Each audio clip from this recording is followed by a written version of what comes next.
Line head இருக்கும், இதில் knocker இருக்கும். சத்தம் உங்களுக்கு கேட்கணும்னு நினைக்கிறேன். இது எல்லாமே நம்ம பழைய காலத்தில் நம்ம வீட்டில் ட்ரெடிஷனாக இருந்தது தான். இப்போ அதே கான்செப்ட் நம்ம எடுத்துகிட்டு வந்திருக்கோம். இந்த கிரில் திக்னஸ் வந்து பார்த்தீங்கன்னா உங்களுக்கு தெரியும் எவ்வளோ பெருசாக இருக்குன்னு பாருங்கள். 8 mm 12 mm இந்த திக்னஸ் எப்படி வேணாலும் நம்ம பண்ணிக்கலாம். உங்களுக்கு பார்த்தீங்கன்னாலே தெரியும் கிரில்லோட திக்னஸ்ஸு. இந்த பிளேட்டோட திக்னஸ்மே உங்களுக்கு தெரியும். லைனோட இதோட ஒர்க்கிங் பாருங்கள். லைனோட ஒர்க்கிங் உங்களுக்கு நான் க்ளோஸ்அப்பில் காமிக்கிறேன்.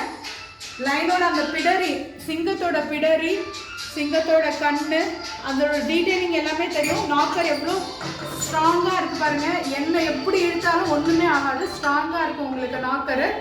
இந்த டிசைன் பார்த்தீங்கன்னா இது செப்பரேட்டாக வேணாலும் பண்ணிக்கலாம், இல்லை உங்களுக்கு ஒன்லி இந்த லைன் மட்டும் வேணும்னாலும் பண்ணிக்கலாம். நாக்கர் இந்த ஒன்லி ஹெட் மட்டும் வேணும்னாலும் பண்ணிக்கலாம்.